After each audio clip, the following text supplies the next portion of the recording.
Notification में के आप खातर मेन पॉइंट है के ध्यान देने जोगी बात है। पीएसटी के कट ऑफ का आइडिया देवांगे थोड़ा सा। यार जीआरपी का नाम है जीआरपी के चीज है, हिंदी इंग्लिश जो है पेपर में आवागा का नहीं आवागा, पर उसका कौन सा पीएसटी और पीएमटी हो सका। इसके अलावा बताऊंगा भाई आपने भी पेपर कद हो सका। ठीक है, तो राम राम सभी को, उम्मीद है आप सब लोग बढ़िया हो गए। ठीक है, और अपनी पढ़ाई कर रहे होगे। ठीक है, हरियाणा पुलिस का नोटिफिकेशन आपने देख लिया होगा।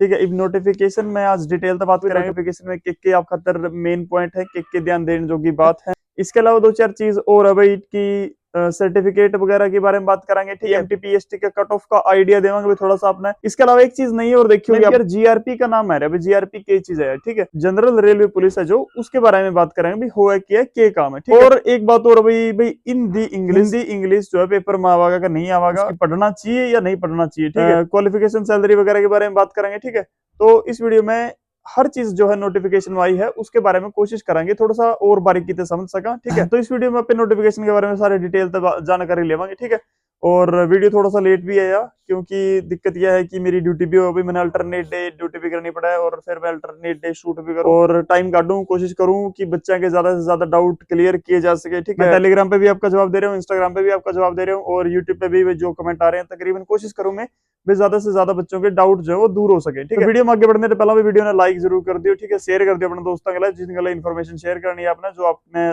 लग गया भाई उन बालका पता होना चाहिए, जो आपने लग गया आपको भर्ती होने जरूर चाहिए। ठीक है, अपने खास मित्र प्यारे और सब्सक्राइब जरूर कर दियो। ठीक है, ताकि हमने भी थोड़ा सा मोटिवेशन मिले भाई हाँ हम अच्छा काम कर रहे हैं और वीडियो बनती रहनी चाहिए। ठीक है, अगर वही बात है, अगर कोई सब्सक्राइब नहीं करा, कभी कोई देखा ही नहीं, फिर क्या है दुकान खोल रखी है, मतलब हाल तो कुछ मिलता भी नहीं, सही बताऊं तो फिर भी आपकी जो वो मतलब आप लोग देख रहे हो। ठीक है, हमें इतना प्यार दे रहे हो, बस आप वही हमारे लिए मोटिवेशन है, उसी के चक्कर में हम वीडियो बना रहे हैं। ठीक है, सबसे पहले बात तो भाई नोटिफिकेशन आ चुकी है आपकी 1 तारीख को। ठीक है, न्यू ईयर पे तोहफा दे दिया और इबाल कहेंगे न्यू बाय हो रहा भाई, कदे पेपर या मार्च में ना ले ले, मतलब आप किसी भी साइड नहीं रहने दे रहे हो। एक तो न्यू भाई नोटिफिकेशन कद आवागा, तैयारी करा नहीं करा, फिर न्यू भाई एक पेपर जल्दी हो जाए, तो टेंशन लेने की फालतू लोड़ नहीं है। तो सबसे पहले तो फॉर्म भरो भाई, फॉर्म आपके शुरू हो जाएंगे 11 तारीख से। ठीक है, 11/1/2026 आपके फॉर्म स्टार्ट हो जाएंगे। 14 दिन 15 दिन इसकी डेट दी गई है। ठीक है, 25 तारीख तक आप लगभग फॉर्म भर सको।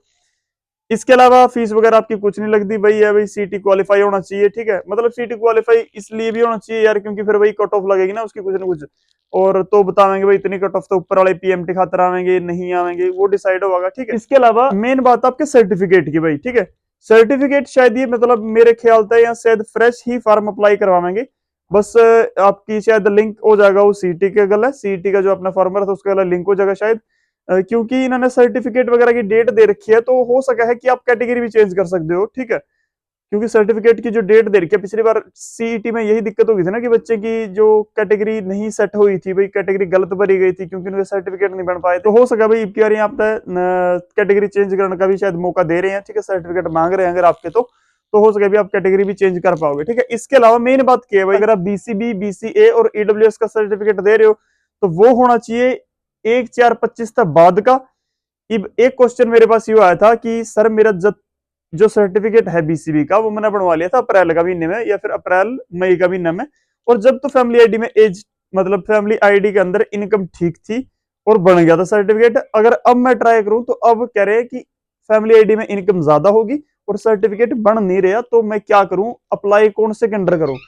तो भी मेरा सलाह मेरा जवाब यू था कि जो सर्टिफिकेट आपने मतलब जो सर्टिफिकेट आपने अप्रैल का महीने बनवाया था ना, वो था आपका पिछली फाइनेंशियल ईयर का। ठीक है, और उस पर ही आपने फॉर्म अप्लाई करे, वही आपने चाहिए है। ठीक है, उस पर अगर ईब की बात कर रहे हैं तो ईब की इनकम होगी ज्यादा, यू फाइनेंशियल ईयर भी अगला चल गया। ठीक है, इसकी आपने जरूरत नहीं है, आपने पिछले फाइनेंशियल ईयर की जरूरत है, उस सर्टिफिकेट की जरूरत है। ठीक है, जो कि आपकी 24 से लेकर 25 का फाइनेंशियल ईयर है उसका सर्टिफिकेट मांग रहे हैं ये। ठीक है, अब की बार वाला नहीं मांग रहे। ठीक है, तो वो 24 से 25 वाला का सर्टिफिकेट अगर आपके पास है तो वो आप दे सकते हो और आप अपना सर्टिफिकेट मतलब अपनी कास्ट में आप अप्लाई कर सकते हो। ठीक है, बात करें भाई डीएससी और ओएससी का, तो इनका सर्टिफिकेट करें 13/11/24 के बाद बना होना चाहिए। ठीक है, 13/11/24 को या उसके बाद बना होना चाहिए, तो आप अपनी कैटेगरी में अप्लाई कर सकते हो। ठीक है, क्वालिफिकेशन की बात करें दोस्तों, क्वालिफिकेशन कुछ भी नहीं, 12वीं पास चाहिए भाई, सीईटी की अंडर आई है वैसे तो भर्ती, तो भाई सीईटी आपका क्वालिफाई होना जरूरी है। ठीक है,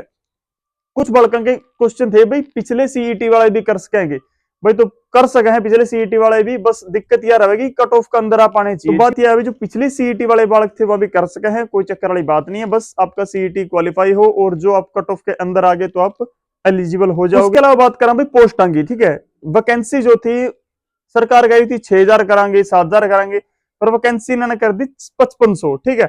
उसमें भी इन्होंने दो अलग अलग इस सेम बांट दी हुई, ठीक है, एक तो जीआरपी और एक बना दी इन्होंने जनरल पुलिस जीडी, ठीक है। जीआरपी की है भाई जनरल रेलवे पुलिस है, काम किया इनका इनका काम हुआ तकरीबन जो रेलवे अपने जो हरियाणा के अंडर रेलवे नेटवर्क है ना, जो रेलवे स्टेशन हैं या रेलवे प्लेटफॉर्म्स हैं या रेलवे लाइन्स हैं, उनके अंदर जो क्राइम होता है ना, मतलब उनसे रिलेटेड जो क्राइम होता है वो जीआरपी टैकल करती है, ठीक है। अलावा इनकी ड्यूटी रहती है जीआरपी, मतलब इनका जो है रेलवेज का वो हेडक्वार्टर है, वहां पे इनकी ड्यूटी रहती है, मतलब डेड बॉडी वगैरह मिल जाती है, ठीक है, रेल के नीचे कट के मर गया तो वो सब जो है टैकल है वो रेलवे पुलिस करती है, ठीक है। उसका जो काम है वो रेलवे पुलिस संभालती है, ठीक है। वैसे जो होता है अभी तक जो होता आ रहा है भाई, इनकी अलग भर्ती नहीं होती थी, मतलब जो जीडी के भर्ती हो गए उसमें से ही विलिंग ले लेते थे भाई, जिन बालका ने रेलवे में आना है तो मतलब रेलवे पुलिस में आना है तो वो वहां पे जा सकते थे, ठीक है। पर इनकी बार पता नहीं के दिमाग में आया भाई इनके, तो इन्होंने जनरल रेलवे पुलिस की भर्ती अलगो कर दी, ठीक है, मतलब अपने हिसाब से पहले ही बालक जनरल रेलवे पुलिस में जाएंगे, एक न्यू भी नहीं पता भाई वहां बालक आपस में जीडी में आ सके हैं या नहीं आ सकते, मतलब इसके बारे में भी कुछ मैंने कंफर्म होता होया नहीं है, ठीक है। तो रेलवे पुलिस के बारे में किया भी यार, रेलवे पुलिस सिर्फ वही है, मतलब कोई खास फर्क है नहीं वैसे तो, बस इनका काम होगा रेलवे स्टेशन से रिलेटेड, रेलवे प्लेटफॉर्म से रिलेटेड, रेलवे लाइन से रिलेटेड, वहां पे जो क्राइम हो रहा है उससे रिलेटेड इनको काम होगा, ठीक है। पर एक बात जरूर है भाई, ठीक है, जो जीआरपी है ना उनकी ड्यूटी वीआईपी ड्यूटी में नहीं लगती, ना मेलो वगैरह में ड्यूटी लगती है, उनकी ड्यूटी थोड़ी सी कम रहती है, इतनी ज्यादा जीडी जो है उससे कम रहती है, मतलब थोड़ा सा रिलैक्स हो सकता है, ठीक है। इसके अलावा भी फीमेल कांस्टेबल तो उम्मीद थी मैंने भी फीमेल कांस्टेबल की कम से कम 1000 वैकेंसी तो आवेंगी आवेंगी, और हो सके तो एक दुर्गा शक्ति का बैच की उम्मीद थी भी, शायद एक दुर्गा शक्ति का भी ना नोटिफिकेशन आ जाए, पर फिलहाल के लिए इन्होंने तो भी 1000 में तो भी 600 ही करी है, 600 वैकेंसी इन्होंने दी है कि 600 वैकेंसी आवेंगी, ठीक है। अब देखी जाए तो लड़कियों का कंपटीशन थोड़ा और बढ़ गया भाई, उम्मीद थी 1000 की कि 1000 वैकेंसी आवेंगी तो चलो लड़कियां खातर थोड़ा सा 400 और वैकेंसी आंदी, ठीक है, थोड़ी सी और भर्ती होती, कि वही बात है लड़की तो उतनी ही है अभी भी, बस वैकेंसी कम कर दी, वैकेंसी कम कर दी तो कंपटीशन थोड़ा ज्यादा हो गया भाई। तो जितनी भी लड़की इस वीडियो को देख रही है भाई, अपना लग जाओ आप मेहनत करने, ठीक है, बिना मेहनत के आपका नंबर नहीं आएगा और मुश्किल हो जाएगी फिर आपको खामखा, ठीक है। अभी इतने दिनों की आपकी तैयारी, आपने सीईटी क्वालिफाई किया, इतना वेट भी किया 2-3 साल भर्ती का, और अब अगर ये भर्ती में आप नहीं सिलेक्ट हो पाए तो मुश्किल ही है, मान लो कि 2029 तक 29 से पहले आपको कोई नौकरी मिल जाएगी, ठीक है। हाँ अगर सीईटी में आपके अच्छे नंबर है तो आप दूसरी में ट्राई कर सकते हो, पर फिर वही बात है ना, पुलिस वाली में आप रह जाओगे, अगर वर्दी आपका सपना है तो उससे चूक जाओगे आप, ठीक है। इसके बाद क्वालिफिकेशन की बात करूं, क्वालिफिकेशन सैलरी की बात करूं दोस्तों, क्वालिफिकेशन क्या है, कुछ नहीं, 12th होनी चाहिए आपके पास या फिर इक्विवेलेंट होनी चाहिए, इसके अलावा हिंदी या संस्कृत एक सब्जेक्ट होना चाहिए आपके पास 10वीं में, ठीक है। और सैलरी, तो सैलरी की बात करूं, सैलरी के बारे में एक डिटेल्ड वीडियो मैंने बना रखी है। सैलरी अगर आप हरियाणा पुलिस में आते हो लगभग 41,000 के आसपास सैलरी आएगी आपकी, 21,700 बेसिक रहेगा, 5,000 रिस्क अलाउंस एक्स्ट्रा मिलता है, बाकी डीए वगैरह और भी बाकी सारे काफी सारे अलाउंस होते हैं, वो सारे मिल मिला के 40-41,000 के आसपास आपकी सैलरी बढ़ेगी, ठीक है। नेक्स्ट पॉइंट की बात करूं भाई, एज रिलैक्सेशन और हाइट रिलैक्सेशन, इससे पहले जो था वो हरियाणा में आने वाली भर्तियों में एज रिलैक्सेशन देते थे, ये बीसी कैटेगरीज को देते थे 3 साल के लिए, एससी कैटेगरीज को देते थे 5 साल के लिए, ईडब्ल्यूएस को सेंटर में दिया जाता है 3 साल के लिए, पर हरियाणा है प्रधान, पूरा कुछ भी हो सका है भाई, हरियाणा लेना है क्या करे सीईटी में, मतलब इस भर्ती में क्या करे इन्होंने भाई, सभी को खुले खाते हैं भाई, सबके 5 साल की आपको एज रिलैक्सेशन रहेगी, चाहे आप बीसीबी से हो, चाहे आप ईडब्ल्यूएस से हो, चाहे आप बीसीए से हो, चाहे आप एससी कैटेगरी से हो, ठीक है। इन सभी को क्या होगा भाई, इन सभी को 5 साल की एज में रिलैक्सेशन मिलेगी, ठीक है। इसके अलावा दोस्तों जिन भी बालकों ने, जिन भी बच्चों ने जो पिछली सीईटी के अंडर पुलिस की भर्ती आई थी उसमें अप्लाई किया था, जो कि बाद में सरकार ने विड्रॉ कर ली थी, तो जिन बच्चों ने उसमें अप्लाई किया था और उस समय उनकी एज एक मतलब उनकी कैटेगरीज के अनुसार उनकी एज में वो फिट थे, तो वो अभी भी अप्लाई कर सकते हैं, बस शर्त वही है कि उस समय उनकी एज 18 से 25 के बीच में या उनकी कैटेगरी के अनुसार आप उस लिमिट में आने चाहिए। अगर आप उस समय आते थे तो आप अब की बार भी अप्लाई कर सकते हो, ठीक है। और हो सकता है भी थोड़े से बूढ़े जरूर हो गए होगे, पर कोई बात नहीं, हौसला नहीं हारो। तो भी कहने का मतलब वही है, भी अपनी तैयारी कर लो और पढ़ लो, ठीक है। ईएसएम के लिए भी दोस्तों इन्होंने 4 ईयर ब्रेक रूल जो है वो अप्लाई कर दिया अभी, ठीक है, अब की बार। इसके अलावा बात करें भाई जीआरपी के बारे में, मैंने आपको बता ही दिया भाई, जीआरपी की है जनरल रेलवे पुलिस है, रेलवे से रिलेटेड इनका काम हुआ है, ठीक है। वैसे ठीक है, मतलब जीडी तो बढ़िया है जीआरपी, ठीक है। कट ऑफ एक बात अभी हिंदी इंग्लिश की देखो, तो भाई मेरी राय में तो जो से भी बालक तैयारी करने लग रहे हैं उन्हें हिंदी और इंग्लिश पढ़नी चाहिए। मेरा पर्सनल एक्सपीरियंस तो पढ़ लेनी चाहिए, कुछ नहीं जानता, आधा घंटा 1 घंटा की बात हो है, 2 सब्जेक्ट 1 घंटा में कवर हो जाएंगे, या फिर पेपर आ जाए, जब आपका पेपर गए हफ्ता 10 दिन के अंदर जब पढ़ लो जब भी कवर हो जाएंगे, कोई इतने बड़े सब्जेक्ट है नहीं है। पर मेन बात वही है, अगर आप ये सोचो भी सिलेबस में दे को नहीं रखे या आंदे नहीं है, तो उसमें कहीं ना कहीं मना लगा भाई, शायद दिक्कत ना हो जाए आपने भाई दे तो रखे नहीं थे फिर ए कुकर गए, कुछ भी है भाई। यहाँ जनरल स्टडी है, जो जनरल स्टडीज के अंदर वैसे ये सब्जेक्ट आते हैं। तो मैं आपको बेसिकली यही सलाह करूंगा कि आपको हिंदी और इंग्लिश भी थोड़ा बहुत टाइम निकाल कर पढ़ लेना चाहिए भाई, ठीक है, कभी आप जमा खाली ना रही हो, ठीक है। इसके अलावा बात करें कट ऑफ की, देखो वैकेंसी है, अगर कट ऑफ इकट्ठी बनाएंगे वैसे तो मेरे ख्याल से ये भी 400 वो और 4500 ये, टोटल 4900 मेल के लिए एक कट ऑफ आएगी शायद। और पीएमटी की बात करूं दोस्तों, तो जनरल कैटेगरी में वही 55 के अराउंड आ जाना चाहिए भाई, ठीक है, 55 के अराउंड पीएमटी के लिए आ जाना चाहिए। और एग्जाम की बात करूं तो 61 में जनरल कैटेगरी को मान के चलता हूं भाई, 60 या 61 में जनरल कैटेगरी का आ जाएगा, ठीक है। इससे कम तो आना थोड़ा सा मुश्किल रहेगा भाई, पर ये नहीं कह रहा मैं कि आपका 56 57 58 में आपका नहीं आएगा, मैं बिल्कुल भाई, वो बात है कि मैं कोई जादूगर नहीं हूं, मैं प्रेडिक्ट नहीं कर सकता, भविष्यवाणी मैं नहीं देख सकता कि भविष्य में क्या होगा भाई। अगर मेरे कहने से आप तैयारी छोड़ दो तो वो बहुत गलत हो जाएगा भाई, ठीक है। जिस बालक के 58 नंबर है, 59 नंबर है, 57 नंबर है भाई, उन बालक ने भी तैयारी करनी चाहिए। अर्जुन के भाई 50 52 नंबर है, वो तो बेसिक छोड़ दो भाई, देख तारा बस का है नहीं है, तारा नहीं आंदा, ठीक है। बेशक आप इस मेरी बात का बुरा मान जियो, पर मुश्किल आवागा भाई, देखो सीधी बात है, ठीक है। तो जनरल कैटेगरी में जिसके 57 58 59 60 के आसपास है ना, तो उनका आ सकता है, उससे कम वालों का आना मुश्किल है भाई, ठीक है। उनसे कम वालों के लिए तो बेसिक टाइम पास ही हो जाएगा। और लड़कियों की बात करूं, मैं लड़कियों की पोस्ट है 600, अगेन थोड़ा सा मुझे लगता है लड़कों से कट ऑफ ज्यादा रहेगी शायद, करीबन करीबन भी 64 में मान के चलूं भाई लड़कियों के लिए। वैसे लड़कियां वैकेंसी भी कम है और लड़कियां वैसे भी कम है, कंपटीशन में भी कम है, पर फिर भी मुझे लगता है 64 तो लड़कियों की रह सकती है, ठीक है। क्योंकि वही बात है ना, इतनी तो लड़कियां हैं, 600 के गुणा 10 6000 अगर एग्जाम में बैठेंगी तो भाई 64 के आसपास तो आ ही जाएंगे, ठीक है। एज भी लगा ली मैंने, उसमें उसमें मैंने हाइट का क्राइटेरिया भी लगा लिया, 64 फिर भी कोई ज्यादा नंबर है नहीं है, तो इतने तो शायद आपके होने चाहिए, 64 या फिर 62 मान के चलो, लोअर लिमिट 62 मान के चलो, उससे नीचे आना थोड़ा सा मुश्किल हो जाएगा। पर जिन लड़कियों के 60 61 है ना, वो तैयारी छोड़े ना भाई, बिल्कुल भी मैं कहूंगा वो अपनी तैयारी कंटिन्यू रखे, और आपका आ सकता है जिसके 60 61 है वही आपका भी आ सकता है। पर अगर आपके जनरल कैटेगरी में 55 नंबर है ना फीमेल के लिए, तो आप बेसिक ना पढ़ो भी, बेसिक आप रनिंग ना करो, आपका नहीं आने वाला, ठीक है। बिल्कुल ही क्लियर कह रहा हूं मैं, 55 56 में अगर कोई लड़की सोचती है जनरल कैटेगरी की होकर कि मेरा आ जाएगा, तो भाई मुश्किल आएगा, ठीक है। इसके अलावा बात करें भाई, तो ई बात करा भाई पीएसटी और पीएमटी कब हो सका है, ठीक है।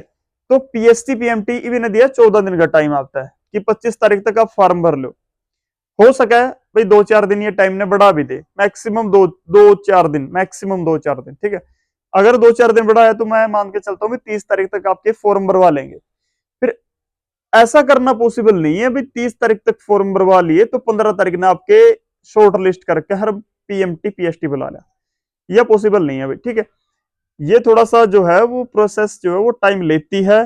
अगर आपका पीएमटी शुरू भी होगा, अगर मैं कम से कम समय मान के चलूं, तो कम से कम समय है भाई मार्च में आपका पीएमटी शुरू हो जाएगा, ठीक है। कम से कम समय मान रहा हूं दोस्तों मैं। वैसे अगर इनको कोई जल्दी है नहीं है भर्ती करवाने की, क्योंकि इलेक्शन बहुत दूर है, आराम से कर लेंगे, इनका कुछ नहीं जानता, ठीक है। पर तैयारी ना छोड़ो, ये सिर्फ यह बात सुनूंगा कि अब भाई पीएमटी मार्च में होगा, पेपर अप्रैल मई में होगा, तो उसने सोच के तैयारी ना छोड़ो, लागेगा भाई बालक जो लगातार तैयारी करेगा, ठीक है। कंसिस्टेंसी ही की है भाई, कंसिस्टेंसी इज द की। आज से ही तैयारी शुरू करो अपनी, जोन सा बालक ने अब तक नहीं पढ़ी थी नहीं, वहां अपनी तैयारी कर दो भाई, लग जाओ, ठीक है। जिसके भी 60 तो ऊपर नंबर है ना मेल के लिए और फीमेल के जिसके 62 63 जनरल के लिए नंबर है ना भाई, पढ़ने लग जाओ, हो सके भाई आपकी जिंदगी इस साल तक बदल जाए, ठीक है। हो सके भाई सरकारी नौकरी कोई मतलब वैसे कहने में आ जाती है भाई 40-50 हजार रुपये तनख्वाह, पर 40 से 50 हजार रुपए में आप इस देश के टॉप के 2% में आ जाओगे अगर आप 40-50 हजार रुपए महीना कमाते हो, ठीक है। देश के टॉप 2% बंदे इतना कमाते हैं। देश की लगभग 95% जनता 40-50 हजार महीना नहीं कमा सकती, ठीक है। तो सरकारी नौकरी के मायने बहुत ज्यादा है मेरे भाई, ठीक है। तो पीएमटी हो गया भाई लगभग मार्च के महीने में, और पेपर में मान के चलूं उसका महीना 1.5 महीना, क्योंकि बच्चे सिलेक्ट करने हैं उसमें से भाई इन इनने क्वालिफाई किया, इन्होंने ये डिस्क्वालीफाई हैं, उसकी लिस्ट भी शायद ये दे दें। इससे मैं ये कहना चाह रहा हूँ कि आपके टाइम की लिस्ट, वैसे लिस्ट तो देंगे ये भी इन इन बच्चों ने क्वालिफाई किया, इन्होंने इन ये बच्चे जो है डिस्क्वालीफाई हैं, उसकी लिस्ट तैयार करेंगे। उसके बाद जो है आपका एग्जाम आएगा भाई, और एग्जाम किसी भी हालत में मुझे नहीं लगता कि मार्च में एग्जाम हो जाएगा, किसी भी कंडीशन में नहीं लगता मुझे कि मार्च में एग्जाम हो जाएगा। एग्जाम अगर होगा तो कम से कम भी अप्रैल के लास्ट में होगा या अप्रैल के बाद कभी भी हो जाए, ठीक है। और मेन बात तो यह है कि पहले पीएमटी पीएसटी तो शुरू करो, इब तो वैकेंसी आई है, इब एग्जाम का अंदाजा लगाना बहुत मूर्खता ही है ये, ठीक है। जो बच्चे सोचे नहीं फरवरी में एग्जाम हो जाएगा, मार्च में एग्जाम हो जाएगा भाई, तो पता नहीं तो तारा जी नहीं करता पढ़ने का, या सोच के भाई पेपर जल्दी है कि कराए पढ़ गए, ठीक है। पता नहीं कोई और चक्कर है भाई, आल तो एग्जाम नहीं होता, आप तैयारी रखो, ठीक है। तो भाई आज के लिए इतना ही, अगली वीडियो में मिलेंगे। अगर जानकारी आपने अच्छी लगी हो तो अपने दोस्तों के लिए शेयर कर दियो भाई, अगर नहीं अच्छी लगी हो तो कोई बात नहीं, फिर भी लाइक का बटन तो दबा दियो, और सारे मेरे भाई हैं तो यही रिक्वेस्ट है, सब्सक्राइब जरूर कर दियो, ठीक है। आप बहुत बढ़िया साथ दे रहे हो मेरा, और मैं मेरे ख्याल से बहुत उम्मीद से ज्यादा मैं आपके लिए कर रहा हूँ, ठीक है। बहुत मुश्किल शेड्यूल में से इंपॉर्टेंट 2 घंटे निकाल के आपके लिए वीडियो बनाना, उसको एडिट करना, उसको काट पीट के देखने योग्य करना, वो एक मेरे लिए बहुत बड़ा चैलेंज है ना। मैं कोई एडिटर नहीं हूँ, प्रोफेशनल नहीं हूँ, मैं आपके जैसा ही हूँ, इसी कंपटीशन में से निकल के आया हूँ, ठीक है। और बस इतना है कि आप मुझे अपना भाई बंधु समझ के सपोर्ट कर दे करो, बस यही बहुत है मेरे लिए, ठीक है। तो thank you for watching this video, और कमेंट कर दियो भाई अगर कोई डाउट हो आपका, ठीक है। थैंक यू, मिलते हैं अगली वीडियो में।